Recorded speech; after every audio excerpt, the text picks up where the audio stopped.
Punjabi radio USA ਸੁਣ ਰਹੇ ਸਾਰੇ ਸਰੋਤਿਆਂ ਨੂੰ ਪਿਆਰ ਭਰੀ ਸਤਿ ਸ੍ਰੀ ਅਕਾਲ। ਅਪਡੇਟ ਕੈਲੀਫੋਰਨੀਆ 'ਚ ਸਵਾਗਤ ਹੈ। ਮੈਂ ਰਾਜਕਨਵੀਰ ਸਿੰਘ ਜੁੜ ਚੁੱਕੇ ਨੇ ਹਰਜੋਤ ਸਿੰਘ ਖਾਲਸਾ ਜੀ, ਸਵਾਗਤ ਹੈ ਜੀ। ਸਤਿ ਸ੍ਰੀ ਅਕਾਲ। ਸਤਿ ਸ਼੍ਰੀ ਅਕਾਲ, ਧੰਨਵਾਦ ਜੀ ਆਇਆਂ ਨੂੰ। ਪੰਜਾਬੀ ਰੇਡੀਓ USA ਦੇ ਜਿੰਨੇ ਵੀ ਸਰੋਤੇ ਸਾਡੇ ਸਾਰੇ ਹੀ AM ਸਟੇਸ਼ਨਸ, FM ਸਟੇਸ਼ਨਸ, ਘਰਾਂ ਦੇ ਵਿੱਚ ਰੇਡੀਓ ਸੈਟਸ ਦੇ ਰਾਹੀਂ, ਟੈਲੀਫੋਨ ਦੇ ਰਾਹੀਂ, ਫੇਸਬੁੱਕ, YouTube ਤੇ ਲਾਈਵ ਦੇਖ ਰਹੇ ਹੋ, ਸੁਣ ਰਹੇ ਹੋ, ਸਾਰਿਆਂ ਨੂੰ ਜੀ ਆਇਆਂ ਨੂੰ ਤੇ ਬਹੁਤ ਹੀ ਪਿਆਰ ਤੇ ਸਤਿਕਾਰ ਭਰੀ ਸਤਿ ਸ੍ਰੀ ਅਕਾਲ। ਸਰੋਤਿਓ, ਅੱਜ ਦਸੰਬਰ ਦੀ 18 ਤਰੀਕ ਆ ਤੇ ਦਿਨ ਜਿਹੜਾ ਬੁੱਧਵਾਰ ਆ ਤੇ ਤੁਹਾਡੇ ਲਈ ਸ਼ਾਮ ਦਾ ਅਪਡੇਟ ਕੈਲੀਫੋਰਨੀਆ ਪ੍ਰੋਗਰਾਮ ਲੈ ਕੇ ਹਾਜ਼ਰ ਹੋਏ ਹਾਂ। ਪ੍ਰੋਗਰਾਮ ਨੂੰ ਸਪਾਂਸਰ ਕਰਦੇ ਨੇ ਖਾਲਸਾ ਇੰਸ਼ੋਰੈਂਸ ਏਜੰਸੀ, ਜਿਨ੍ਹਾਂ ਦੇ ਕੋਲੋਂ ਹਰ ਇੱਕ ਤਰੀਕੇ ਦੀ ਇੰਸ਼ੋਰੈਂਸ ਕਰਵਾ ਸਕਦੇ ਹੋ। ਕਵਰਡ ਕੈਲੀਫੋਰਨੀਆ ਹੈਲਥ ਇੰਸ਼ੋਰੈਂਸ ਕਰਵਾਉਣ ਦੇ ਲਈ ਇਹਨਾਂ ਦੇ ਨਾਲ ਸੰਪਰਕ ਕਰੋ। ਨਵੀਆਂ ਐਪਲੀਕੇਸ਼ਨਸ, ਰੀਨਿਊਅਲਸ ਦੇ ਲਈ ਇਹਨਾਂ ਦੇ ਨਾਲ ਤੁਸੀਂ ਕਾਲ ਕਰੋ 408-272-2500। ਮੈਡੀਕੇਅਰ ਲਾਈਫ ਇੰਸ਼ੋਰੈਂਸ ਦਾ ਹੋਵੇ ਕੰਮ ਤਾਂ ਕਾਲ ਕਰੋ 4082722500। ਟੇਡਕੇਨਾ ਇਮੀਗ੍ਰੇਸ਼ਨ ਲਾ ਫਰਮ, US ਇਮੀਗ੍ਰੇਸ਼ਨ ਦਾ ਹੋਵੇ ਕਿਸੇ ਵੀ ਤਰੀਕੇ ਦਾ ਕੰਮ, ਅਟਰਨੀ ਜੇ ਟੇਡਕੇਨਾ ਜੀ ਦੇ ਨਾਲ ਸੰਪਰਕ ਕਰੋ 415-909-0503। Gurbachan Singh Nagra Sacramento, Sarabjit Singh Kulwinder Kaur Dhoot Yuba City, Gurdev Singh Sohal Antelope, Kamaljit Singh Daulatpuria Manteca, Beesla ਪਰਿਵਾਰ ਫਰੈਸਨੋ, ਗੁਰਸਾਹਿਬ ਸਿੰਘ ਬੇਕਰਸਫੀਲਡ, ਸਾਰਿਆਂ ਦਾ ਧੰਨਵਾਦ।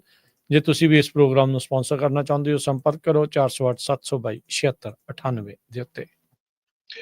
ਅੱਜ ਦੀਆਂ ਖਬਰਾਂ ਵੱਲ ਚੱਲੀਏ। ਪ੍ਰੋਪੋਜੀਸ਼ਨ 36 ਜਿਹਦੇ ਬਾਬਤ ਆਪਾਂ ਸਾਰਿਆਂ ਨੇ ਬਹੁਤ ਜ਼ੋਰ ਲਾਇਆ ਸੀ, ਉਹ ਅੱਜ ਤੋਂ ਇਫੈਕਟ ਹੋ ਗਈ ਹੈਗੀ ਆ। ਜਿਹੜੇ ਵਾਰ-ਵਾਰ ਚੋਰੀਆਂ ਕਰਦੇ ਸੀ, ਡਰੱਗ ਯੂਜ਼ ਕਰਦੇ ਆ, ਡਰੱਗ ਨੂੰ ਸੈੱਲ ਕਰਦੇ ਆ, ਉਹ ਉਹਨਾਂ ਦੇ ਉੱਤੇ ਹੁਣ ਜਿਹੜੇ ਆ ਨਵਾਂ ਲਾ ਦੇ ਮੁਤਾਬਕ ਉਹਨਾਂ ਨੂੰ ਕਾਫੀ ਸਖਤ ਸਜ਼ਾਵਾਂ ਜਿਹੜੀਆਂ ਹੋਣਗੀਆਂ। ਪ੍ਰੋਪੋਜੀਸ਼ਨ 47 ਨੇ ਜਿਹੜੀ 2014 ਚ ਕੈਲੀਫੋਰਨੀਆ ਦੇ ਵਿੱਚ ਪਾਸ ਕੀਤੀ ਗਈ ਸੀ, ਉਸਨੇ ਕੈਲੀਫੋਰਨੀਆ ਦੇ ਵਿੱਚ ਚੋਰਾਂ ਦੀ ਗਿਣਤੀ ਬਹੁਤ ਵਧਾਈ, ਡਰੱਗ ਕ੍ਰਾਈਮ ਬਹੁਤ ਜ਼ਿਆਦਾ ਵਧਿਆ ਕਿਉਂਕਿ ਫੈਲਨੀ ਨੂੰ ਮਿਸਡਮੀਨਰ ਦੇ ਵਿੱਚ ਬਦਲ ਦਿੱਤਾ ਗਿਆ ਸੀ। ਹੁਣ ਪ੍ਰੋਪੋਜੀਸ਼ਨ 36 ਨੂੰ ਪਾਸ ਹੋਣ ਦੇ ਨਾਲ ਜੇ 3 ਵਾਰੀ ਕੋਈ ਕਰਦਾ ਹੈਗਾ ਇਦਾਂ ਦੀਆਂ ਚੋਰੀਆਂ ਤੇ ਫਿਰ ਉਹਨਾਂ ਦੇ ਉੱਤੇ ਫੈਲਨੀ ਲੱਗੂਗੀ, ਜਾਂ ਡਰੱਗ ਜਿਹੜੇ ਕੋਈ ਸੈੱਲ ਕਰਦੇ ਹੈਗੇ ਆ। ਸੋ ਇਹ ਇਫੈਕਟਿਵ ਉਦੋਂ ਹੀ ਹੋਣੀ ਆ ਜਦੋਂ ਤੁਸੀਂ ਪੁਲਿਸ ਰਿਪੋਰਟ ਕਰੋਗੇ ਵਾਰ-ਵਾਰ। ਇਹ ਨਹੀਂ ਵੀ ਹਾਂ ਬੰਦਾ ਚੋਰੀ ਕਰਕੇ ਚੱਲ ਗਿਆ, ਛੱਡੋ ਹੁਣ ਕੁਝ ਨਹੀਂ ਹੋਣਾ। ਸੋ ਪੁਲਿਸ ਰਿਪੋਰਟ ਕਰਨੀ ਪੈਣੀ ਆ। ਜੇ ਪੁਲਿਸ ਵਾਲੇ ਨਹੀਂ ਆਦੇ, ਜਿੱਦਾਂ ਪਿਛਲੇ ਦਿਨਾਂ 'ਚ ਆਪਾਂ ਦੇਖਿਆ ਬਹੁਤ ਰਿਪੋਰਟਾਂ ਆਉਂਦੀਆਂ ਵੀ ਪੁਲਿਸ ਵਾਲੇ ਆਉਂਦੇ ਨਹੀਂ ਹੈ, ਹੋਪਫੁਲੀ ਹੁਣ ਆਊਗੇ ਕਿਉਂਕਿ ਉਹਨਾਂ ਨੂੰ ਵੀ ਪਤਾ ਵੀ ਹੁਣ ਬੰਦੇ ਚਾਰਜ ਹੋਊਗੇ। ਤੇ ਫਿਰ ਤੁਸੀਂ ਜਿਹੜੇ ਆਪਣੇ ਲੋਕਲ ਸਿਟੀ ਕੌਂਸਲ ਮੈਂਬਰਸ ਆ, ਡਿਸਟ੍ਰਿਕਟ ਅਟਾਰਨੀਜ਼ ਆ, ਉਹਨਾਂ ਨੂੰ ਜ਼ਰੂਰ ਕੰਟੈਕਟ ਕਰੋ। ਕਿਤੇ ਇਦਾਂ ਦੀ ਸਿਚੁਏਸ਼ਨ ਹੁੰਦੀ ਆ, ਰੇਡੀਓ ਨੂੰ ਜ਼ਰੂਰ ਦੱਸਿਆ ਕਰੋ ਤਾਂ ਕਿ ਇੱਥੇ ਕਾਲ ਕਰਕੇ 408-272-5200 ਦੇ ਉੱਤੇ ਆਪਾਂ ਜੋ ਸਾਰੀ ਕਮਿਊਨਿਟੀ ਨੂੰ ਦੱਸ ਸਕੀਏ ਵੀ ਭਾਈ ਪਿਛਲੇ ਸਾਲਾਂ ਦੇ ਵਿੱਚ ਜਿਹੜੇ ਆਪਣੇ ਛੋਟੇ ਬਿਜ਼ਨੈਸਸ ਨੇ ਇੰਨਾ ਜ਼ਿਆਦਾ ਜਿਹੜਾ ਨੁਕਸਾਨ ਝੱਲਿਆ, ਆਮ ਲੋਕਾਂ ਨੇ ਜਿਨ੍ਹਾਂ ਦੇ ਰੋਬਰੀਆਂ, ਬ੍ਰੇਕ ਇਨ ਹੋਏ, ਕਾਰਾਂ ਦੇ ਕਨਵਰਟਰ ਚੋਰੀ ਹੋਏ। ਸੋ ਤਾਂ ਕਿ ਜਿਹੜਾ ਆ ਇਦਾਂ ਦਾ ਕੰਮ ਮੁੜ ਕੇ ਨਾ ਹੋਵੇ ਜਾਂ ਉਹਦੇ ਵਿੱਚ ਕੁਛ ਘਟਾ ਹੋਵੇ। ਸੋ ਇਹਦੇ ਸੰਬੰਧ ਦੇ ਵਿੱਚ ਜੋ ਗਵਰਨਰ ਗੈਬਨ ਨਿਊਸਮ, ਤਾਂ ਤੁਹਾਨੂੰ ਪਤਾ ਹੀ ਆ ਵੀ ਉਹ ਇਹਦੇ ਉਲਟ ਸੀ, ਪਰ ਹੁਣ ਇਹ ਖਬਰਾਂ ਆ ਰਹੀਆਂ ਵੀ ਫ੍ਰਿਜ਼ਨੋ ਦੇ ਕਾਉਂਟੀ ਦੇ ਜਿਹੜੇ ਡਿਸਟ੍ਰਿਕਟ ਅਟਾਰਨੀ ਆ, ਉਹਨਾਂ ਨੇ ਇਹ ਕਿਹਾ ਲੀਜ਼ਾ ਸਮਿਟ ਕੈਂਪ ਵੀ ਜੇ ਬੰਦੇ ਫੜੇ ਜਾਊਗੇ ਉਹ 100% ਪ੍ਰੋਸੀਕਿਊਟ ਕੀਤੇ ਜਾਊਗੇ ਕ੍ਰਾਈਮ ਦੇ ਲਈ ਤੇ ਉਹਨਾਂ ਨੂੰ ਜੇਲ੍ਹ ਦੇ ਵਿੱਚ ਸੁੱਟਿਆ ਜਾਊਗਾ। ਜੀ ਬਿਲਕੁਲ। ਸੌਫਟ ਔਨ ਕ੍ਰਾਈਮ ਪਾਲਿਸੀ ਨੇ ਆਲਰੇਡੀ ਕੈਲੀਫੋਰਨੀਆ ਦੇ ਵਿੱਚ ਬਹੁਤ ਸਾਰੇ ਇੱਦਾਂ ਦੀਆਂ ਸਿਟੀਜ਼ ਨੂੰ ਇੱਕ ਹਿਸਾਬ ਦੇ ਨਾਲ ਚੋਰਾਂ ਦੇ ਲਈ, ਰੋਬਰਸ ਦੇ ਲਈ ਸੈਂਚੁਰੀ ਸਿਟੀਜ਼ ਜਿਹੜਾ ਉਹ ਬਣਾ ਕੇ ਰੱਖ ਦਿੱਤਾ ਸੀਗਾ। ਤੇ ਕਈ ਆਪਾਂ ਦੇਖਿਆ ਡਿਸਟ੍ਰਿਕਟ ਅਟਰਨੀਜ਼ ਆ, ਉਹਨਾਂ ਨੂੰ ਬਾਹਰ ਦਾ ਰਸਤਾ ਵੀ ਉੱਥੋਂ ਦੇ ਵੋਟਰਸ ਨੇ ਉਹਨਾਂ ਦੀਆਂ ਢਿੱਲੀਆਂ ਪਾਲਿਸੀਜ਼ ਦੇ ਕਰਕੇ ਕੀਤਾ ਆ। ਕੋਈ ਵੀ ਲੋਕ ਕਿਸੇ ਵੀ ਸੁਸਾਇਟੀ ਦੇ ਵਿੱਚ ਕ੍ਰਾਈਮ ਵਾਲੀ ਸੁਸਾਇਟੀ 'ਚ ਰਹਿਣਾ ਪਸੰਦ ਨਹੀਂ ਕਰਦੇ। ਸੋ ਹੋਪਫੁਲੀ ਇਸ ਪ੍ਰੋਪੋਜੀਸ਼ਨ ਪਾਸ ਹੋਣ ਦੇ ਨਾਲ ਉਸ ਤੋਂ ਬਾਅਦ ਦੇ ਵਿੱਚ ਇਹ ਜਿਹੜਾ ਮਹਿਕਮਾ ਆ ਹਰਕਤ 'ਚ ਆਵੇ। ਉਹ ਤਾਂ ਦੇਖਿਆ ਜਾਵੇ ਹਰਜੋਤ ਸਿੰਘ ਜੀ, ਪੁਲਿਸ ਵਾਲਿਆਂ ਦੀ ਗਲਤੀ ਆ ਜੇ ਉਹ ਨਹੀਂ ਆਉਂਦੇ, ਕਿਉਂਕਿ ਇਹ ਕਹਿ ਕੇ ਆਪਣੇ ਕੰਮ ਤੋਂ ਨਹੀਂ ਤੁਸੀਂ ਭੱਜ ਸਕਦੇ ਵੀ ਉਹ ਜੀ ਉਹਨਾਂ ਨੇ ਕਰਨਾ ਨਹੀਂ। ਤੁਹਾਡਾ ਕੰਮ ਆ ਐਟਲੀਸਟ ਲੋਕਾਂ ਦੇ ਲਈ, ਲੋਕਾਂ ਦੇ ਟੈਕਸ ਤੇ ਤੁਸੀਂ ਚੱਲਦੇ ਆ, ਤੁਸੀਂ ਆ ਕੇ ਰਿਪੋਰਟ ਤਾਂ ਲਿਖੋ। ਉਹਨਾਂ ਦਾ ਪਤਾ ਤਾਂ ਲੱਗੇ ਵੀ ਤੁਸੀਂ ਕੋਈ ਕਾਰਵਾਈ ਕਰ ਗਏ ਆ। ਇਹ ਕਹਿ ਕੇ ਤੁਸੀਂ ਨਾ ਆਓ ਵੀ ਉੱਥੇ ਕਿਹੜਾ ਬਾਅਦ 'ਚ ਕੋਈ ਕਾਰਵਾਈ ਹੋਣੀ ਆ, ਇਹ ਕੰਮ ਨਹੀਂ ਹੋਣਾ ਚਾਹੀਦਾ। ਸੋ ਪ੍ਰੈਸ਼ਰ ਦੋਨੋਂ ਤਰਫੋਂ ਹੀ ਜਿਹੜਾ ਉਹ ਚਾਹੀਦਾ ਵੀ ਤੁਸੀਂ ਵੀ ਆਪਣਾ ਕੰਮ ਕਰੋ ਤੇ ਅੱਗੇ ਡਿਸਟ੍ਰਿਕਟ ਅਟਾਰਨੀ ਦੇ ਉੱਤੇ ਦਬਾਅ ਪਵੇ ਵੀ ਭਾਈ ਤੁਸੀਂ ਵੀ ਆਪਣਾ ਜਿਹੜਾ ਇਹ ਪ੍ਰੋਸੀਕਿਊਸ਼ਨ ਦਾ ਕੰਮ ਕੀਤਾ ਜਾਵੇ। ਜੀ। ਅਗਲੀ ਸੋ ਇਹ ਬਹੁਤ ਸਾਰੇ ਜਿਹੜੇ ਸਰੋਤੇ ਇਹਦੇ ਨਾਲ ਹੀ ਛੋਟੀ ਜਿਹੀ ਖਬਰ ਜ਼ਰੂਰ ਮੈਂ ਸਾਂਝੀ ਕਰਨੀ ਆ ਵੀ ਇਹ ਸੋਚਦੇ ਹੋਗੇ ਵੀ ਲੈ ਸ਼ਾਇਦ ਅਸੀਂ ਕੋਈ ਸਮਾਲ ਬਿਜ਼ਨਸ ਦੀ, ਸਟੋਰਾਂ ਵਾਲਿਆਂ ਦੀ, ਗੈਸ ਸਟੇਸ਼ਨਾਂ ਵਾਲਿਆਂ ਦੀ ਜਾਂ ਰੈਸਟੋਰੈਂਟਾਂ ਉਹਨਾਂ ਦੀ ਗੱਲਬਾਤ ਕਰਦੇ ਆ। ਭਾਈ ਤੁਹਾਡੇ ਘਰਾਂ 'ਚ ਵੀ ਚੋਰ ਆ ਰਹੇ ਹੈਗੇ ਆ। ਅੱਜ ਦੀ KTLA 5 ਨਿਊਜ਼ ਸਦਰਨ ਕੈਲੀਫੋਰਨੀਆ ਦੀ ਆ। ਉੱਥੇ ਇਰਵਾਈਨ ਦਾ ਏਰੀਆ ਜਿਹੜਾ ਔਰੇਂਜ ਕਾਉਂਟੀ ਦਾ ਬਹੁਤ ਅਮੀਰ ਏਰੀਆ ਹੈਗਾ, ਉੱਥੇ ਪਿਛਲੇ ਕੁਝ ਦਿਨਾਂ 'ਚ 8 ਘਰਾਂ ਦੇ ਵਿੱਚ ਲੋਕ ਬ੍ਰੇਕ ਇਨ ਕਰਕੇ ਉਹਨਾਂ ਨੇ ਉੱਥੋਂ ਰੋਬਰੀਆਂ ਕੀਤੀਆਂ ਹੈਗੀਆਂ ਆ। ਕੈਮਰਿਆਂ ਦੇ ਵਿੱਚ ਉਹ ਫੜ ਵੀ ਹੋਏ ਹੈਗੇ ਆ। ਸੋ ਬਿਜ਼ਨਸ ਤੋਂ ਬਾਅਦ ਉਹ ਘਰਾਂ ਦੇ ਵਿੱਚ ਵੀ ਆ ਰਿਹਾ ਤੇ ਸਭ ਤੋਂ ਹੈਰਾਨੀ ਵਾਲੀ ਗੱਲ ਇਹ ਆ ਕਿ ਜਿੱਥੇ ਇਹਨਾਂ ਨੇ ਐਂਟਰ ਕਰਕੇ ਚੋਰੀਆਂ ਕੀਤੀਆਂ ਇਹ ਸਾਰੀ ਗੇਟਡ ਕਮਿਊਨਿਟੀ ਹੈਗੀ ਆ। ਸੋ ਇਨਸਾਈਡ ਜੌਬ ਲੱਗਦੀਆਂ ਹੁੰਦੀਆਂ ਇਦਾਂ ਦੀਆਂ ਵੀ ਕੋਈ ਨਾ ਕੋਈ ਅੰਦਰ ਖਾਤੇ ਜਾਣਦਾ ਆ ਜਿਹੜਾ ਰਾਹਦਾਰੀਆਂ ਜਿਹੜੀਆਂ ਇਹਨਾਂ ਨੂੰ ਦੇਖ ਕੇ ਇਦਾਂ ਦੇ ਕੰਮ ਕਰਵਾ ਰਿਹਾ। ਸਵੇਰੇ ਹਰਜੋਤ ਸਿੰਘ ਜੀ ਤੁਸੀਂ ਖਬਰ ਸ਼ੇਅਰ ਕਰ ਰਹੇ ਸੀਗੇ ਵੀ ਜਿਹੜੇ ਫੈਡ ਆ ਉਹਨਾਂ ਨੇ ਮਿਲਣਾ ਹੈ ਤੇ ਸ਼ਾਇਦ ਇੰਟਰਸਟ ਰੇਟ ਦੇ ਵਿੱਚ ਕੱਟ ਕੀਤਾ ਜਾ ਸਕਦਾ। ਸੋ ਉਹੀ ਚੀਜ਼ ਜਿਹੜੀ ਹੋਈ ਤੇ ਉਹਨਾਂ ਨੇ ਕੁਆਟਰ ਪੁਆਇੰਟ ਇੰਟਰਸਟ ਰੇਟ ਉਸ ਨੂੰ ਕੱਟ ਕਰ ਦਿੱਤਾ ਆ। ਸੋ ਹੁਣ ਜਿਹੜਾ ਸੈਂਟਰਲ ਬੈਂਕ ਆ ਬਾਕੀ ਬੈਂਕਾਂ ਨੂੰ 4.25 ਤੋਂ 4.5% ਦੇ ਉੱਤੇ ਜਿਹੜੀ ਵਿਆਜ ਦੇ ਉੱਤੇ ਉਹਨਾਂ ਨੂੰ ਮਨੀ ਜਿਹੜੀ ਉਹ ਦੇਵੇਗਾ। ਕਹਿੰਦੇ ਵੀ ਇਹ ਦਸੰਬਰ 2022 ਦੇ ਲੈਵਲ ਦੇ ਉੱਤੇ ਹੁਣ ਆਪਾਂ ਵਾਪਸ ਪਹੁੰਚ ਚੁੱਕੇ ਹੈਗੇ ਆ। ਫੈਡ ਨੇ ਨਾਲ ਹੀ ਇਹ ਇਸ਼ਾਰਾ ਕੀਤਾ ਵੀ 2 ਕੁ ਵਾਰ ਅਗਲੇ ਸਾਲ 2025 ਦੇ ਵਿੱਚ ਜਿਹੜੇ ਇੰਟਰਸਟ ਰੇਟ ਆ ਉਹ ਕੱਟ ਕੀਤੇ ਜਾ ਸਕਦੇ ਆ। ਸੋ ਇਸ ਦਾ ਮਤਲਬ ਇਹ ਆ ਵੀ 0.5% ਹੋਰ ਇੰਟਰਸਟ ਰੇਟ, ਅੱਧੇ ਤੋਂ 0.25% ਇੰਟਰਸਟ ਰੇਟ ਹੋਰ ਘਟਾਇਆ ਜਾ ਸਕਦਾ ਆ ਅਗਲੇ ਸਾਲ ਦੇ ਵਿੱਚ। ਸੋ 3 ਵਾਰੀ ਆ ਇਸ ਸਾਲ ਦੇ ਵਿੱਚ ਹਰਜੋਤ ਸਿੰਘ ਜੀ ਪਿਛਲੇ ਕੁਝ ਮਹੀਨਿਆਂ 'ਚ ਇਨਫੈਕਟ 5-6 ਮਹੀਨਿਆਂ ਦੇ ਵਿੱਚ ਹੀ ਇੰਟਰਸਟ ਰੇਟ ਕੱਟ ਜਿਹੜੇ ਉਹ ਆਏ ਆ।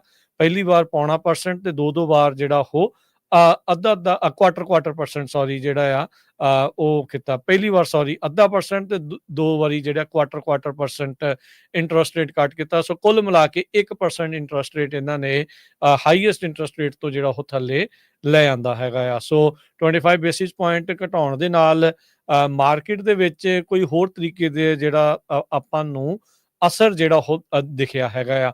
ਸੋ ਇਹ ਚੀਜ਼ ਇਹਨਾਂ ਨੇ ਅਗਲੀ ਵਾਰ ਘੱਟ ਇੰਟਰਸਟ ਰੇਟ ਕੱਟ ਕਰਨ ਤੋਂ ਮਤਲਬ ਉਹ ਲੋਕਾਂ ਨੂੰ ਇਹ ਵੀ ਜਿਹੜਾ ਉਹ ਲੱਗ ਰਿਹਾ ਵੀ ਸ਼ਾਇਦ ਇਕਨੋਮੀ ਥੋੜੀ ਬਹੁਤੀ ਜਿਹੜੀ ਠੀਕ ਠਾਕ ਆ, ਜਾਂ ਜਿਹੜੇ ਇਹਨਾਂ ਨੇ ਗੱਲਾਂ ਕੀਤੀਆਂ ਇਹਨਾਂ ਦੀਆਂ ਜਿਹੜੀਆਂ ਪ੍ਰੈਡਿਕਸ਼ਨਸ ਆਈਆਂ ਆ ਆਉਂਦੇ ਸਾਲਾਂ ਦੇ ਲਈ ਉਸ ਨੂੰ ਲੈ ਕੇ ਲੋਕ ਜਿਹੜੇ ਚਿੰਤਤ ਹੋਏ ਆ, ਜੋ ਕਿ ਸਾਨੂੰ ਸਟਾਕ ਮਾਰਕੀਟ ਦੇ ਵਿੱਚ ਨਜ਼ਰ ਆਇਆ, ਜੋ ਕਿ ਜਾਣ ਲੱਗਿਆ ਤੁਹਾਨੂੰ ਉਹਨਾਂ ਨੰਬਰਸ ਦੇ ਨਾਲ ਜਾਣੂ ਕਰਾਵਾਂਗੇ। ਪਰ ਓਵਰਆਲ ਇੰਟਰਸਟ ਰੇਟ ਦੇ ਵਿੱਚ ਕੁਆਟਰ ਪਰਸੈਂਟ ਕਟੌਤੀ ਜਿਹੜੀ ਆ ਉਹ ਨਵੇਂ ਸਾਲ ਤੋਂ ਪਹਿਲਾਂ ਹੋ ਚੁੱਕੀ ਆ। ਇਹਦੇ ਨਾਲ ਹਰਜੋਤ ਸਿੰਘ ਜੀ ਮੇ ਵੀ ਤੁਸੀਂ ਬੈਟਰ ਦੱਸ ਸਕਦੇ ਆ ਵੀ ਲੋਕਾਂ ਦੇ ਘਰਾਂ ਦੇ ਇੰਟਰਸਟ ਰੇਟਸ ਦੇ ਉੱਤੇ ਜਾਂ ਜਿਨ੍ਹਾਂ ਦੇ ਚੱਲ ਰਹੇ ਇੰਟਰਸਟ ਰੇਟਸ ਆ ਉਹਨਾਂ ਦੇ ਲਈ ਇਸ ਖਬਰ ਦਾ ਕੀ ਮਤਲਬ ਰਹੇਗਾ। ਉਹਨਾਂ ਲਈ ਇੰਟਰਸਟ ਰੇਟ ਘਟੂਗਾ ਹੋਰ। ਸੋ ਇਹ ਇਦਾਂ ਨਹੀਂ ਹੁੰਦਾ ਵੀ ਇਮੀਡੀਏਟਲੀ ਘਟੂਗਾ, ਪਰ ਉਹਦੇ ਤੇ ਕੁਛ ਇੱਕ ਅੱਧੇ ਹਫ਼ਤੇ ਦੇ ਵਿੱਚ ਫਰਕ ਪਊਗਾ। ਫਿਰ ਹੋਪਫੁਲੀ ਜਿਹੜੇ ਰੀਫਾਈਨਾਂਸ ਜਿਨ੍ਹਾਂ ਨੇ ਕਰਾਉਣਾ ਹੈ 1-2 ਹਫ਼ਤਿਆਂ ਤੋਂ ਬਾਅਦ ਉਹਨਾਂ ਨੂੰ ਜਿਹੜਾ ਗੁੱਡ ਰੇਟਸ ਮਿਲਣੇ ਸ਼ੁਰੂ ਹੋ ਜਾਊਗੇ। ਬਾਕੀ ਸਾਡੇ ਜਿਹੜੇ ਰੀਅਲ ਸਟੇਟ ਮੌਰਗੇਜ ਵਾਲੇ ਐਕਸਪਰਟ ਆਉਂਦੇ ਰਹਿੰਦੇ ਆ, ਉਹਨਾਂ ਨੂੰ ਆਪਾਂ ਲਿਆਵਾਂਗੇ ਰੇਡੀਓ ਦੇ ਉੱਤੇ ਤੇ ਉਹ ਤੁਹਾਡੇ ਨਾਲ ਡਿਸਕਸ ਕਰੂਗੇ। ਅਗਲੀ ਖਬਰ ਵੱਲ ਚਲੀਏ। ਰਾਜਕਰਮਵੀਰ ਸਿੰਘ ਜੀ, ਮਿਲਪੀਟਸ ਸ਼ਹਿਰ ਬੇ ਏਰੀਏ ਦਾ ਇੱਕ ਇਦਾਂ ਦਾ ਸ਼ਹਿਰ ਆ, ਬੜਾ ਹੀ ਕੁਆਇਟ ਸ਼ਹਿਰ, ਸਭ ਤੋਂ ਸੇਫ ਸ਼ਹਿਰ ਗਿਣਿਆ ਜਾਂਦਾ ਅੱਜ ਦੀ ਡੇਟ ਦੇ ਵਿੱਚ ਵੀ। ਪਰ ਬਹੁਤ ਹੀ ਬੁਰੀ ਖਬਰ ਉੱਥੋਂ ਆ ਰਹੀ ਆ। ਇੱਕ ਮਿਲਪੀਟਸ ਦੇ ਵਿੱਚ ਹਾਈ ਐਂਡ ਅਪਾਰਟਮੈਂਟਸ ਹੈਗੀਆਂ ਬਿਲਕੁਲ ਗ੍ਰੇਟ ਮਾਲ ਦੇ ਸਾਹਮਣੇ। ਉੱਥੇ ਕੱਲ ਰਾਤੀ ਇੱਕ ਅਪਾਰਟਮੈਂਟ ਚੋਂ 2 ਅਡਲਟ ਤੇ 2 ਬੱਚੇ ਉਹਨਾਂ ਦੀਆਂ ਬੋਡੀਜ਼ ਮਿਲੀਆਂ ਹੈਗੀਆਂ। ਤੇ ਹਜੇ ਤੱਕ ਪੁਲਿਸ ਨੇ ਪ੍ਰੈਸ ਕਾਨਫਰੰਸ ਤਾਂ ਜ਼ਰੂਰ ਕਰਤੀ ਆ, ਪਰ ਲੈਫਟੀਨੈਂਟ ਟਾਇਲਰ ਜਿਮਸਨ ਜੋ ਹੈਗੇ ਆ ਉਹਨਾਂ ਨੇ ਇਹ ਕਿਹਾ ਵੀ ਜਿਹੜੇ ਐਵੀਡੈਂਸ ਸਾਨੂੰ ਮਿਲੇ ਆ ਇੱਕ ਆਈਸੋਲੇਟਡ ਇਨਸੀਡੈਂਟ ਆ, ਪਬਲਿਕ ਸੇਫਟੀ ਨੂੰ ਕਿਸੇ ਤਰ੍ਹਾਂ ਦੀ ਥ੍ਰੈਟ ਨਹੀਂ ਹੈਗੀ। ਇਹ ਕਿਵੇਂ ਹੋਇਆ, ਕਿਸ ਤਰ੍ਹਾਂ ਹੋਇਆ, ਇਹ ਹਜੇ ਇਨਵੈਸਟੀਗੇਸ਼ਨ ਚੱਲ ਰਹੀ ਹੈਗੀ ਆ। ਪਰ ਇਹ ਪਤਾ ਚੱਲਿਆ ਵੀ ਇਹ ਜਿਹੜਾ ਪਰਿਵਾਰ ਸੀ ਇਹ ਕੁਝ ਦਿਨਾਂ ਤੋਂ ਆਪਣੇ ਹੋਰ ਰਿਸ਼ਤੇਦਾਰਾਂ ਦੇ ਕੰਟੈਕਟ ਦੇ ਵਿੱਚ ਨਹੀਂ ਸੀਗਾ। ਮਿਲਪੀਟਸ ਪੁਲਿਸ ਡਿਪਾਰਟਮੈਂਟ ਨੇ ਕਿਹਾ ਵੀ ਸਾਡਾ ਦੁੱਖ ਜ਼ਾਹਰ ਕਰਦੇ ਹਾਂ, ਅਸੀਂ ਕੰਡੋਲੈਂਸਸ ਨਾਲ ਐਕਸਟੈਂਡ ਕਰਦੇ ਹੈਗੇ ਉਹਨਾਂ ਪਰਿਵਾਰਾਂ ਨੂੰ ਜਿਨ੍ਹਾਂ ਦੇ ਇਹ ਘਟਨਾ ਵਾਪਰੀ ਆ। ਨਾਮ ਹਜੇ ਡਿਸਕਲੋਜ਼ ਨਹੀਂ ਕੀਤੇ ਗਏ, ਪਰ ਇੰਨਾ ਜ਼ਰੂਰ ਆ ਵੀ ਉਹ ਜਿਹੜਾ ਵੱਡੇ ਅਪਾਰਟਮੈਂਟ ਕੰਪਲੈਕਸ ਆ ਉਹਦੇ ਚ ਵੱਡੀ ਗਿਣਤੀ ਚ ਭਾਰਤੀ ਮੂਲ ਦੇ ਜਿਹੜੇ ਲੋਕ ਆ ਉਹ ਰਹਿੰਦੇ ਹੈਗੇ ਆ, ਮੋਸਟਲੀ ਇੰਡੀਅਨ ਮੂਲ ਦੇ, ਜਿਹੜੇ H1 ਵੀਜ਼ੇ ਵਾਲੇ ਆ ਜਾਂ ਹੋਰ IT ਇੰਡਸਟਰੀ ਦੇ ਵਿੱਚ ਜੋ ਕੰਮ ਕਰਦੇ ਹੈਗੇ ਆ। ਹਜੇ ਤੱਕ ਨਾਮ ਨਹੀਂ ਦੱਸੇ ਗਏ, ਪਰ 2 ਅਡਲਟ ਸੀ ਤੇ 2 ਉਹਨਾਂ ਦੇ ਬੱਚੇ ਸੀ। 4 ਜਾਣਿਆਂ ਦੀਆਂ ਬੋਡੀਜ਼ ਜਿਹੜੀਆਂ ਆ ਕੱਲ ਸ਼ਾਮੀ ਜਿਹੜੀਆਂ ਇਹ ਬਿਲਕੁਲ ਗ੍ਰੇਟ ਮਾਲ ਦੇ ਸਾਹਮਣੇ ਜਿਹੜੀਆਂ ਅਪਾਰਟਮੈਂਟਸ ਆ ਉਹਨਾਂ ਦੇ ਵਿੱਚੋਂ ਮਿਲੀਆਂ ਹੈਗੀਆਂ ਜੀ। ਅਗਲੀ ਜਿਹੜੀ ਹਰਜੋਤ ਸਿੰਘ ਜੀ ਖਬਰ ਕਰਦੇ ਹਾਂ, ਕੈਲੀਫੋਰਨੀਆ ਦੇ ਗਵਰਨਰ ਗੈਵਿਨ ਨਿਊਸਮ ਨੇ ਐਮਰਜੈਂਸੀ ਪ੍ਰੋਕਲੇਮੇਸ਼ਨ ਇਸ਼ੂ ਕੀਤੀ ਆ। ਬਰਡ ਫਲੂ ਦੇ ਕੇਸਿਸ ਵਧਣ ਦੇ ਕਰਕੇ ਸਟੇਟ ਦੇ ਵਿੱਚ ਤੇ ਮੁਲਕ ਦੇ ਵਿੱਚ ਉਹਨਾਂ ਨੇ ਸਟੇਟ ਆਫ ਐਮਰਜੈਂਸੀ ਡਿਕਲੇਅਰ ਇੱਥੇ ਕੀਤੀ ਆ। ਕਹਿੰਦੇ ਵੀ ਸਦਰਨ ਕੈਲੀਫੋਰਨੀਆ ਦੀਆਂ ਗਾਈਆਂ ਦੇ ਵਿੱਚ ਇਹ ਬਰਡ ਫਲੂ ਡਿਟੈਕਟ ਹੋਇਆ ਸੀ। ਰੀਸੈਂਟਲੀ ਆਪਾਂ ਵੀ ਖਬਰ ਕੀਤੀ ਸੀ ਵੀ ਇੱਕ ਇਨਸਾਨ ਦੀ ਵੀ ਇਸ ਦੇ ਕਰਕੇ, ਬੱਚੇ ਦੀ ਜਿਹੜੀ ਆ ਸਵੀਅਰ ਇਲਨੈਸ, ਮੌਤ ਜਿਹੜੀ ਆ ਉਹ ਇਸ ਕਰਕੇ ਹੋ ਚੁੱਕੀ ਹੈਗੀ ਆ। ਸੋ ਬਰਡ ਫਲੂ ਆਊਟਬ੍ਰੇਕ ਦੇ ਚੱਲਦਿਆਂ ਕੈਲੀਫੋਰਨੀਆ ਦੇ ਗਵਰਨਰ ਨੇ ਸਟੇਟ ਆਫ ਐਮਰਜੈਂਸੀ ਇਸ ਬਾਬਤ ਡਿਕਲੇਅਰ ਕੀਤੀ ਆ। ਬਰਡਸ, ਕੈਟਲ ਤੋਂ ਇਹ ਜ਼ਿਆਦਾਤਰ ਅੱਗੇ ਇਨਸਾਨਾਂ ਦੇ ਫੈਲਦਾ ਹੈ, ਜੋ ਕਿ ਉਹਨਾਂ ਦੇ ਨਜ਼ਦੀਕ ਆਈਦਰ ਜਾਂ ਉਹਨਾਂ ਡੇਅਰੀ ਵਾਲੀਆਂ ਗਾਵਾਂ ਦੇ ਨਾਲ ਕੰਮ ਕਰਦੇ ਨੇ। ਸੈਨ ਮਕੀਨ ਕਾਉਂਟੀ ਦੇ ਵਿੱਚ 2 ਫਾਰਮ ਵਰਕਰਸ ਦਾ ਕੇਸ ਜਿਹੜੇ ਆ ਉਹਨਾਂ ਨੂੰ ਕਨਫਰਮ ਕੀਤਾ ਗਿਆ ਹੈਗਾ ਆ। ਸੋ ਕਹਿੰਦੇ ਵੀ ਇਸ ਐਕਸ਼ਨ ਦੇ ਨਾਲ ਜਿਹੜੇ ਸਰਕਾਰੀ ਏਜੰਸੀਜ਼ ਆ ਉਹਨਾਂ ਦੇ ਜਿਹੜੇ ਰਿਸੋਰਸਿਸ ਆ ਉਹਨਾਂ ਵਿੱਚ ਢਿੱਲ ਦਿੱਤੀ ਜਾਂਦੀ ਆ, ਤਾਂ ਜੋ ਇਸ ਨੂੰ ਨਜਿੱਠਣ ਦੇ ਲਈ ਉਹਨਾਂ ਦੀ ਵਰਤੋਂ ਜਿਹੜੀ ਉਹ ਕੀਤੀ ਜਾ ਸਕੇ। ਸੋ ਇਸ ਪ੍ਰੋਕਲੇਮੇਸ਼ਨ ਦੇ ਨਾਲ ਹੈਲਥ ਤੇ ਜਿਹੜੇ ਪਬਲਿਕ ਅਫੀਸ਼ੀਅਲਸ ਆ ਉਹਨਾਂ ਨੂੰ ਜਿਹੜਾ ਥੋੜਾ ਜਿਹਾ ਹੱਥ ਖੁੱਲ ਕੇ ਜਿਹੜਾ ਇਸ ਦੇ ਵਿੱਚ ਮਿਲੇਗਾ। US ਦੇ ਵਿੱਚ CDC ਦੇ ਮੁਤਾਬਕ 61 ਜਿਹੜੇ ਆ ਹਿਊਮਨ ਕੇਸ ਬਰਡ ਫਲੂ ਦੇ 16 ਵੱਖ-ਵੱਖ ਸੂਬਿਆਂ ਦੇ ਵਿੱਚ ਦਰਜ ਕੀਤੇ ਗਏ ਨੇ, ਜਿਨ੍ਹਾਂ ਦੇ ਵਿੱਚੋਂ ਅੱਧੇ ਤੋਂ ਵੀ ਵੱਧ 34 ਕੇਸ ਕੱਲੇ ਕੈਲੀਫੋਰਨੀਆ ਦੇ ਵਿੱਚ ਆ। ਸੋ ਇਹ ਕਿਸ ਤਰੀਕੇ ਦੇ ਨਾਲ ਇੱਥੇ ਪਹੁੰਚਿਆ ਆ ਉਹ ਹੁਣ ਜਾਂਚ ਦਾ ਵੱਖਰਾ ਵਿਸ਼ਾ ਆ, ਪਰ ਇਹ ਅੱਗੇ ਨਾ ਫੈਲੇ ਇਸ ਦੇ ਲਈ ਵੱਖ-ਵੱਖ ਏਜੰਸੀਜ਼ ਨੂੰ ਹੁਣ ਇਹਦੇ ਵੱਲ ਰਿਸੋਰਸਿਸ ਲਾਉਣ ਦੇ ਲਈ ਇਹ ਸਟੇਟ ਆਫ ਐਮਰਜੈਂਸੀ ਪ੍ਰੋਕਲੇਮੇਸ਼ਨ ਦੇ ਤਹਿਤ ਜਿਹੜੀ ਸਹੂਲਤ ਦਿੱਤੀ ਜਾਵੇਗੀ। ਅਗਲੀ ਖਬਰ ਵੱਲ ਚਲੀਏ। ਬਹੁਤ ਵਾਰ ਆਪਾਂ ਵੋਟ ਇਸ ਕਰਕੇ ਨਹੀਂ ਪਾਉਂਦੇ ਵੀ ਮੇਰੀ ਇੱਕ ਵੋਟ ਨਾਲ ਕੀ ਫਰਕ ਪੈਣਾ ਹੈਗਾ। ਇੱਕ ਵੋਟ ਬਹੁਤ ਕੁਝ ਡਿਸਾਈਡ ਕਰ ਦਿੰਦੀ ਹੈਗੀ ਆ। ਨਿਊਯਾਰਕ ਟਾਈਮ ਨੇ ਸਟੋਰੀ ਰਨ ਕੀਤੀ ਹੈ, ਇੱਕ ਛੋਟਾ ਜਿਹਾ ਟਾਊਨ ਜੋ ਗਾਲਟ ਹੈਗਾ, ਗਾਲਟ ਦੇ ਮੇਅਰ ਪ੍ਰਗਟ ਸਿੰਘ ਹੈਗੇ, ਆਪਣੇ ਪੰਜਾਬੀ ਮੂਲ ਦੇ ਆ। ਉੱਥੇ 3 ਜਿਹੜੇ ਕੈਂਡੀਡੇਟ ਸੀਗੇ ਸਿਟੀ ਕੌਂਸਲ ਦੇ ਲਈ, ਤੇ 2 ਜਿਹੜੇ ਕੈਂਡੀਡੇਟ ਆ ਉਹਨਾਂ ਦੀ ਜਿਹੜੀ ਵੋਟ ਆ ਉਹ ਐਗਜ਼ੈਕਟਲੀ ਸੇਮ ਆਈ। ਅੱਛਾ, 3882 ਵੋਟ ਤੇ 3882 ਵੋਟ, ਵਾਓ। ਤੇ ਦੋਨੋਂ ਜਿਹੜੇ ਰਿਪਬਲਿਕਨ ਕੈਂਡੀਡੇਟ ਹੈਗੇ ਆ। ਤੇ ਕਹਿੰਦੇ ਜਿਸ ਹਿਸਾਬ ਦੇ ਨਾਲ ਨਿਊਯਾਰਕ ਟਾਈਮ ਨੇ ਸਟੋਰੀ ਬੜੀ ਫਨੀ ਟਾਈਪ ਕੀਤੀ ਆ, ਕਹਿੰਦੇ ਵੀ America is a land of deep political division. ਪੂਰੀ ਪੋਲੀਟੀਕਲੀ ਡਿਵਾਈਡਡ ਆ ਅਮਰੀਕਾ। ਹੀਟਡ ਕਹਿੰਦੇ red on blue, blue on red, red on red and blue on blue, ਤੇ ਇਹ ਦੋਨੋਂ ਰੈਡ ਔਨ ਰੈਡ ਸੀਗੇ। ਸੋ ਉਹਨਾਂ ਨੇ ਗਾਲਟ ਦੇ ਜਿਹੜੇ 26,000 ਪੋਪੂਲੇਸ਼ਨ ਆ, ਤੇ ਦੋਨਾਂ ਜਾਣਿਆਂ ਨੂੰ ਸੇਮ ਵੋਟਾਂ ਪਈਆਂ, 3882 3882। ਫਿਰ ਮੋਸਟਲੀ ਕਈ ਵਾਰੀ ਕੋਈ ਕੁਆਇਨ ਫਲਿੱਪ ਕਰਦਾ, ਕੋਈ ਬਾਲ ਦੇ ਵਿੱਚੋਂ ਪਰਚੀਆਂ ਕੱਢਦਾ ਹੈਗਾ, ਕੋਈ ਪੋਕਰ ਗੇਮ ਦੇ ਨਾਲ ਕਰਦਾ। ਇਹਨਾਂ ਨੇ ਸਟ੍ਰॉ ਦੇ ਨਾਲ ਜਿਹੜਾ ਆ ਉਹ ਡਿਸਾਈਡ ਕੀਤਾ ਵੀ ਕਿਹੜਾ ਕੈਂਡੀਡੇਟ ਜਿਹੜਾ ਆ ਉਹ ਦੋਨਾਂ ਦੇ ਵਿੱਚੋਂ ਆਊਗਾ। ਸੋ ਹਰਜੋਤ ਸਿੰਘ ਜੀ ਫਿਰ ਲੱਗਾ ਪਤਾ ਕੌਣ ਬਣਿਆ ਇਹਨਾਂ ਚੋਂ? ਸੋ ਉਹਨਾਂ ਚੋਂ ਇੱਕ ਜਣਾ ਡਿਸਾਈਡ ਹੋ ਗਿਆ। ਮੈਂ ਨਾਲ ਦੀ ਨਾਲ ਜਿਹੜਾ ਸਟੋਰੀ ਪੜ੍ਹਦਾ ਸੀ, ਤੇ ਦੋਨੋਂ ਹੀ, ਇੱਕ ਜਣਾ ਸੀ ਜੋ 52 ਸਾਲਾਂ, ਪੈਟਰਸਨ 62 ਸਾਲਾਂ ਦਾ, ਗਾਲਟ ਦਾ ਰੈਜ਼ੀਡੈਂਟ ਹੈਗਾ ਆ। ਉਹਦੇ ਕੋਲ ਇੱਕ ਵਾਰੀ ਕਹਿੰਦੇ ਬਾਈਸਾਈਕਲ ਸ਼ਾਪ ਵੀ ਹੁੰਦੀ ਸੀ, ਫੋਟੋ ਸਟੂਡੀਓ ਵੀ ਹੁੰਦਾ ਸੀ, ਤੇ ਲੋਕਲ ਯੂਨੀਵਰਸਿਟੀ ਫੁੱਟਬਾਲ ਟੀਮ ਨੂੰ ਵੀ ਖਿਲਾਉਂਦਾ ਰਿਹਾ। ਰੋਦਰੀਗਜ਼ ਜਿਹੜਾ ਦੂਜਾ ਸੀ 52 ਸਾਲਾਂ ਦੇ, ਉਹ ਗਾਲਟ ਹੈਰਾਲਡ ਜਿਹੜਾ ਨਿਊਜ਼ਪੇਪਰ ਆ ਉਹਦੇ ਪਬਲਿਸ਼ਰ ਸੀਗੇ। ਤੇ ਕੈਲੀਫੋਰਨੀਆ ਕਿਉਂਕਿ ਬੜਾ ਸਲੋ ਆ ਕਾਊਂਟ ਕਰਨ ਦੇ ਲਈ, ਸੋ ਇਹਨਾਂ ਨੂੰ ਜਿਹੜਾ ਆ ਬਹੁਤ ਟਾਈਮ ਲੱਗਾ। ਪਹਿਲੇ ਕਾਊਂਟ ਦੇ ਵਿੱਚ ਇਹ ਸੀ ਵੀ ਜਿਹੜੇ ਰੋਦਰੀਗਜ਼ ਆ ਉਹ 120 ਵੋਟਾਂ ਦੇ ਨਾਲ ਪ੍ਰੈਟਨ ਦੇ ਪਿੱਛੇ ਸੀਗੇ, ਪਰ ਜਦੋਂ ਇੱਕ ਟਾਈਮ ਆਇਆ ਜਦੋਂ ਸਰਟੀਫਾਈ ਕਰਨਾ ਸੀਗਾ, ਦੋਨਾਂ ਦੀਆਂ ਜਿਹੜੀਆਂ 3882 ਵੋਟਾਂ ਹੋਈਆਂ। ਤੇ ਇਹ ਤੋਂ ਬਾਅਦ $5000 ਤੱਕ ਵੀ ਇੱਕ ਨੇ, ਪ੍ਰੈਟਨ ਜੋ ਬੰਦਾ ਸੀ, ਉਸਨੇ ਸਪੈਂਡ ਕੀਤੇ ਹੈਗੇ। ਤੇ ਹਜੇ ਮੈਂ ਪੜ੍ਹ ਹੀ ਰਿਹਾ ਸੀ, ਮੈਂ ਫਾਈਨਲ ਨਿਊਯਾਰਕ ਟਾਈਮ ਦੀ ਬੋਨੀ ਰੋਡਰੀਗਜ਼ ਹਰਜੋਤ ਸਿੰਘ ਜੀ ਜਿਹੜੀ ਇਹ ਬੀਬੀ ਆ, ਇਹ ਸਿਟੀ ਕੌਂਸਲ ਦੇ ਲਈ ਜਿਹੜੇ ਫਾਈਨਲ ਟਵਿਸਟ ਦੇ ਵਿੱਚ ਕਹਿੰਦੇ ਆ ਵੀ ਉਹ ਜਿੱਤੀ ਆ। ਉਹਨੇ ਜਿਹੜਾ ਜਦੋਂ ਸਟ੍ਰॉ ਡਰਾ ਕੀਤਾ ਉਹ ਬੰਦੇ ਦਾ ਜਿਹੜਾ ਛੋਟਾ ਨਿਕਲਿਆ ਤੇ ਬੀਬੀ ਜਿਹੜੀ ਆ ਉਸ ਦੀ ਜਿੱਤ ਹੋਈ ਆ ਤੇ ਕਹਿੰਦੇ ਕੱਲ ਉਸਨੂੰ ਜਿਹੜੀ ਸਹੁੰ ਚੁਕਾ ਦਿੱਤੀ ਗਈ ਸੀਗੀ। ਸੋ ਅੱਜ ਕੱਲ ਦੇ ਸਮੇਂ ਦੇ ਵਿੱਚ ਵਿਨਰਸ ਟੇਕਸ ਆਲ ਜਿਹੜੀ ਉਹ ਗੱਲ ਬਣਦੀ ਆ। ਤਾਂ ਉਹ ਆਪਾਂ ਜਿਹੜਾ ਦੇਖਿਆ ਪੌਲ ਸੰਧੂ ਨੇ ਜਿਹੜੇ ਉੱਥੋਂ ਦੇ ਮੇਅਰ ਤੇ ਜਿਹੜੇ vice mayor I think right ਨਾ ਉਹਨਾਂ ਦੀ ਵੈਬਸਾਈਟ ਦੇ ਉੱਤੇ ਵਾਈਸ ਮੇਅਰ ਦੇ ਤੌਰ ਦੇ ਉੱਤੇ ਉਹਨਾਂ ਦਾ ਨਾਮ ਜਿਹੜਾ ਉਹ ਲਿਖਿਆ ਹੈਗਾ ਆ। ਹੁਣ ਇਹ ਤੋਂ ਹਿਸਾਬ ਲਾ ਲਓ ਵੀ ਇੱਕ ਛੋਟੇ ਜਿਹੇ ਟਾਊਨ ਦੀ ਬਰਾਬਰ ਵੋਟਾਂ ਆਣ ਤੇ ਨਿਊਯਾਰਕ ਟਾਈਮ ਨੇ ਬਹੁਤ ਵੱਡੀ ਅੱਜ ਸਟੋਰੀ ਛਾਪੀ ਆ। ਬਿਲਕੁਲ ਵੇਖ ਲਓ ਸਟ੍ਰॉ ਦੇ ਨਾਲ ਜਿਹੜਾ ਉਹ ਡਿਸਾਈਡ ਹੋ ਰਿਹਾ ਆ। ਲੋਕ ਨਹੀਂ ਡਿਸਾਈਡ ਕਰ ਸਕੇ। ਜੇ ਪਹਿਲੇ ਇਦਾਂ ਕਰ ਲੈਂਦੇ ਕਿੰਨੇ ਪੈਸੇ ਬਚਦੇ ਹਨਾ। ਇੱਕ ਘੰਟੇ ਤੇ 5000 ਇਹਦਾ ਫਿਰ ਹਰਜੋਤ ਸਿੰਘ ਜੀ ਮੰਨਣਾ ਕਹਿੰਦੇ ਆ ਗੱਲ ਤੇ ਆ ਨਾ ਵੀ ਇਦਾਂ ਕਿੱਦਾਂ ਜਿਹੜਾ ਹੋ ਸਕਦਾ। ਅਗਲੀ ਜਿਹੜੀ ਹਰਜੋਤ ਸਿੰਘ ਦੀ ਗੱਲ ਕਰੀਏ ਬਾਈਡਨ ਐਡਮਿਨਿਸਟ੍ਰੇਸ਼ਨ ਨੇ ਕੈਲੀਫੋਰਨੀਆ ਦਾ ਜਿਹੜਾ ਇਲੈਕਟ੍ਰਿਕ ਕਾਰ ਮੈਂਡੇਟ ਆ ਉਸ ਨੂੰ ਹਰੀ ਝੰਡੀ ਦੇ ਦਿੱਤੀ ਆ। ਹੁਣ ਸਵਾਲ ਇਹਨਾਂ ਦੇ ਮੋਹਰੇ ਇਹ ਆ ਵੀ ਕੀ ਟਰੰਪ ਹੁਣੀ ਉਸ ਦਿੱਤੀ ਹੋਈ ਹਰੀ ਝੰਡੀ ਨੂੰ ਵਾਪਸ ਲੈਣਗੇ ਜਾਂ ਨਹੀਂ। ਨਵੀਆਂ ਜਿਹੜੀਆਂ ਗੈਸ ਪਾਵਰਡ ਕਾਰਸ ਆ ਉਹਨਾਂ ਨੂੰ ਵੇਚਣ ਦੇ ਉੱਤੇ ਪਾਬੰਦੀ 2035 ਦੇ ਵਿੱਚ ਕੈਲੀਫੋਰਨੀਆ 'ਚ ਲੱਗਣ ਜਾ ਰਹੀ ਆ। ਯੂਐਸ ਇਨਵਾਇਰਮੈਂਟਲ ਪ੍ਰੋਟੈਕਸ਼ਨ ਏਜੰਸੀ ਨੇ ਆਲਰੇਡੀ ਜਿਹੜਾ ਵੇਵਰ ਆ ਕੈਲੀਫੋਰਨੀਆ ਨੂੰ ਦੇ ਦਿੱਤਾ ਆ ਜਿਸ ਦੇ ਨਾਲ 35% 2026 'ਚ ਜਿਹੜੇ ਨਵੇਂ ਕਾਰ ਮਾਡਲ ਆ ਉਹ ਜ਼ੀਰੋ ਇਮਿਸ਼ਨ ਹੋਣਗੇ, 68% 2030 'ਚ ਤੇ 100% 2035 ਦੇ ਵਿੱਚ। ਹਾਲ ਦੀ ਘੜੀ ਕੈਲੀਫੋਰਨੀਆ ਦੇ ਵਿੱਚ ਕੀ ਪੂਰੀ ਦੁਨੀਆ ਦੇ ਵਿੱਚ ਹੀ ਜ਼ਿਆਦਾਤਰ ਜ਼ੀਰੋ ਇਮਿਸ਼ਨ ਕਾਰਸ ਦਾ ਮਤਲਬ ਇਲੈਕਟ੍ਰਿਕ ਕਾਰ ਦੇ ਤੌਰ ਦੇ ਉੱਤੇ ਹੀ ਦੇਖਿਆ ਜਾਂਦਾ ਆ। ਬਿਜਲੀ ਦਾ ਉਤਪਾਦਨ ਇੰਨਾ ਕਿੱਦਾਂ ਹੋਊਗਾ ਜਦੋਂ ਡਿਮਾਂਡ ਇੰਨੀ ਜ਼ਿਆਦਾ ਇਸ ਦੇ ਵਿੱਚ ਵਧਣੀ ਆ, ਉਹ ਵੱਡੇ ਸਵਾਲ ਰਹਿਣਗੇ।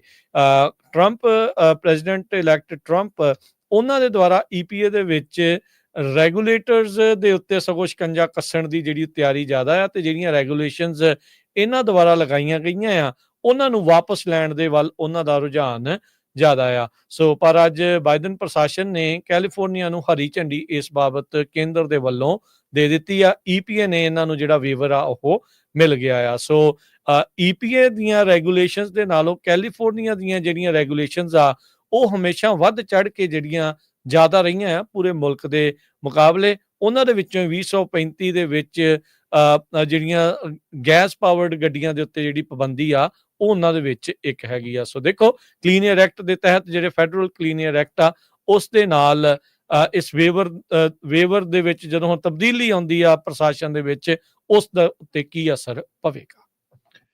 ਤੇ ਕੈਲੀਫੋਰਨੀਆ ਦੇ ਵਿੱਚ ਜਿਹੜੀ ਇੰਸ਼ੋਰੈਂਸ ਮਾਰਕੀਟ ਆ ਉਹ ਇੱਕ ਵਾਰੀ ਕਹਿ ਦਿੰਦੇ ਵੀ ਠੀਕ ਹੋ ਰਹੀ, ਦੂਜੀ ਵਾਰੀ ਕਹਿੰਦੇ ਵੀ ਨਹੀਂ ਹੋ ਰਹੀ। ਅੱਜ ਕੈਲੀਫੋਰਨੀਆ ਦੀ ਇੱਕ ਵੱਡੀ ਕੰਪਨੀ ਲਿਬਰਟੀ ਮਿਚਲ ਆ, ਉਹਨਾਂ ਨੇ ਇਹ ਕਿਹਾ ਵੀ ਉਹ ਕੰਡੋਮੀਨੀਅਮ ਤੇ ਰੈਂਟਰਸ ਇੰਸ਼ੋਰੈਂਸ ਉਹ ਅਗਲੇ ਸਾਲ ਤੋਂ ਆਫਰ ਕਰਨੀ ਬੰਦ ਕਰ ਦੇਣਗੇ ਤੇ 2026 ਦੇ ਵਿੱਚ ਜਿਹੜੀਆਂ ਵੀ ਪਾਲਿਸੀਆਂ ਉਹ ਸਾਰੀਆਂ ਕੈਂਸਲ ਕਰ ਦੇਣਗੇ।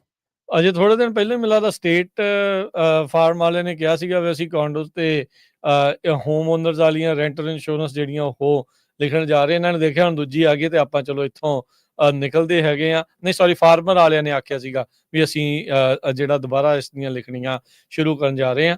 ਸੋ ਪਤਾ ਨਹੀਂ ਕੈਲੀਫੋਰਨੀਆ ਦੇ ਵਿੱਚ ਇਹਨਾਂ ਇੰਸ਼ੋਰੈਂਸ ਦਾ ਮਸਲਾ ਲੋਕਾਂ ਦਾ ਕਦੋਂ ਹੋਮ ਇੰਸ਼ੋਰੈਂਸ ਦਾ ਮਸਲਾ ਹੱਲ ਚੱਜ ਦੇ ਨਾਲ ਹੋਵੇਗਾ। ਜਾਂਦੇ ਮਾਰਕੀਟਸ ਦੇ ਉੱਤੇ ਨਜ਼ਰ ਮਾਰੀਏ ਤਾਂ ਡਾਊ ਜੋਨ ਅੱਜ 0.25% ਇੰਟਰਸਟ ਰੇਟ ਕੱਟ ਹੋਇਆ ਹੋਵੇ ਹਰਜੋਤ ਸਿੰਘ ਜੀ ਤੇ ਮਾਰਕੀਟ ਤਾਂ ਦੀ ਬਜਾਏ ਥੱਲੇ ਨੂੰ ਜਾਵੇ ਤਾਂ ਇੱਥੋਂ ਇਹ ਲੱਗਦਾ ਆ ਵੀ ਹਾਲਾਤ ਪਤਾ ਨਹੀਂ ਕਿੱਦਾਂ ਦੇ ਆਉਣ ਜਾ ਰਹੇ ਆ। ਡਾਊ ਜੋਨ ਦੇ ਵਿੱਚ ਲਗਾਤਾਰ ਗਿਰਾਵਟ ਦਾ ਦੌਰ ਜਾਰੀ ਆ।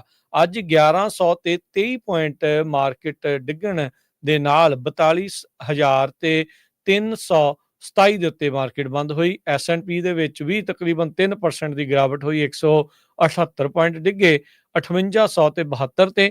ਨੈਸਡੈਕ 700 ਤੇ 16 ਪੁਆਇੰਟ 3.5% ਇਸ ਦੇ ਵਿੱਚ ਗਿਰਾਵਟ ਦਰਜ ਆਈ, 19,000 ਤੇ 393 ਤੇ ਬੰਦ ਹੋਇਆ। ਸੋਨੇ ਦਾ ਭਾਅ ਸੋਨਾ ਵੀ ਥੋੜਾ ਜਿਹਾ ਡਿੱਗਾ ਆ ਇੰਟਰਸਟ ਰੇਟ ਕੱਟ ਹੋਣ ਤੋਂ ਬਾਅਦ ਚ 2600 ਤੇ 26 US ਡਾਲਰ ਦੇ ਬਰਾਬਰ ਚੱਲ ਰਿਹਾ ਹੈ। ਇੱਕ ਆਉਂਸ ਦੀ ਪ੍ਰਾਈਸ ਕੱਚੇ ਤੇਲ ਦੀ ਕੀਮਤ $70 ਪ੍ਰਤੀ barrel, 10 year yield 4.5%। Crypto currency ਦੇ ਵਿੱਚ ਬਿਟਕੋਇਨ ਲੱਖ ਤੋਂ ਥੱਲੇ ਆਇਆ 99,918 ਤੇ ਇਥੀਰੀਅਮ 3600 ਤੇ 11 US ਡਾਲਰ ਦੇ ਬਰਾਬਰ ਚੱਲ ਰਿਹਾ ਹੈਗਾ ਆ।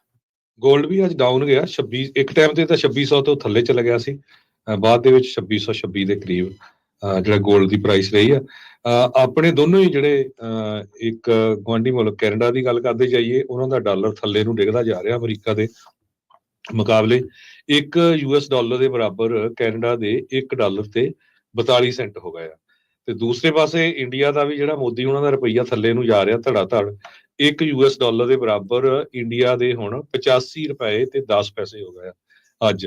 ਤੇ ਇਸੇ ਤਰ੍ਹਾਂ ਇੱਕ US ਡਾਲਰ ਦੇ ਬਰਾਬਰ ਪਾਕਿਸਤਾਨ, ਉਹਨਾਂ ਦੇ 276 ਰੁਪਏ 98 ਪੈਸੇ ਆ। ਮਹੀਨੇ ਤੋਂ ਪਾਕਿਸਤਾਨ ਦਾ ਜਿਹੜਾ ਰੁਪਈਆ ਆ ਥੋੜਾ ਥੋੜਾ ਉੱਤੇ ਨੂੰ ਜਾ ਰਿਹਾ, ਪਰ ਇੰਡੀਆ ਦਾ ਰੁਪਈਆ ਜਿਹੜਾ ਉਹ ਥੱਲੇ ਨੂੰ ਜਾ ਰਿਹਾ।